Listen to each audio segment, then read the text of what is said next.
Hello and welcome to the continuation video about this C.E.C TL-1. As you see, it's playing track 15 and now hopefully it plays track 8 of my test CD. So this is something I could not achieve before, and it took a lot of doing.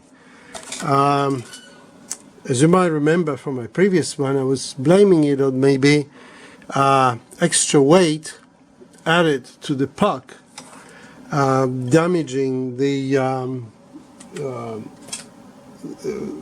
actual bearing on the turntable. Well, that was not the case. I just had to take it apart further, and there was more goo from the belt lodged under there, which basically was gluing the shaft into the motor body. So after I cleaned that, and it was such a small gap there that nothing other than, tissue could go in there, I got that spinning. So that was the first part, and it was playing all right, but only good CDRs, and would only play till about track 5 or 6 on that CD, and 12 with the black dot painted. So adjustment of the servo fixed all that. It took a lot of doing. And as you see, I had to take it all apart because the cover sort of reaches up to there. I couldn't reach all the pots. So once I got there, I tried to measure the clock. And the clock was, as you can see, there is aftermarket clock fitted there for, I suppose, greater stability. Well, stability maybe it had, but that's the clock there. But it was 10 kilohertz out.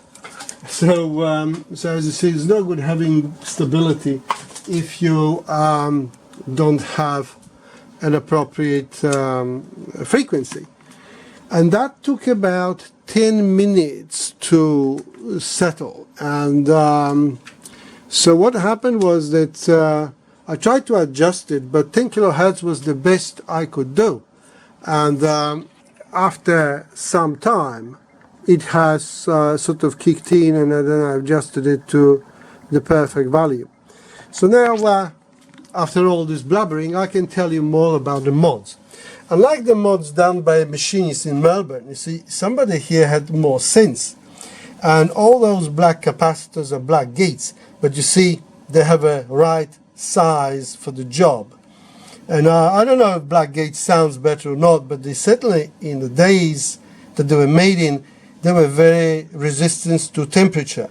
And having all these huge heat sinks there, capacitors next to them have to be robust. So they fitted black gates there instead of the normal ones. And also they went big on filtering. Out of the mains, there's a couple of chokes there, or filters of some sort, and then there is a huge choke there, okay, and then it goes to that power supply. That power supply there is added for the clock.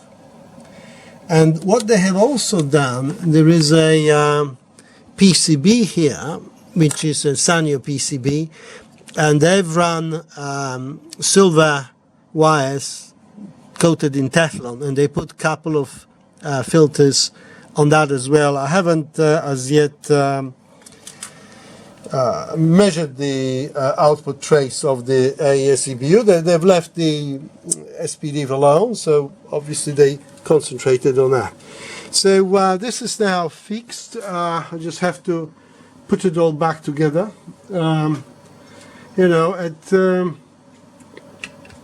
Well, those things are meant to be used, and obviously this unit has not been. It's been in storage for several years, and that's why the belts, turned into goo. I mean, normally what happens is that when people use those things, the unit stops working, and they can then get it serviced. Before belts turn into goo, they just stretch first and the thing stops, and that's the way it should be. But if you have them, of course, in storage, then they perish completely, and then it's a big it's a big job. You know, I quoted $200 for it. It will be double that, or even maybe even 500. I don't know. I have to count that all the time. But I spend a lot of time, as you see, I had to open it up, and, you know, fully, you know, which I didn't think. I was thinking just, you know, opening it up, changing belts, cleaning lenses,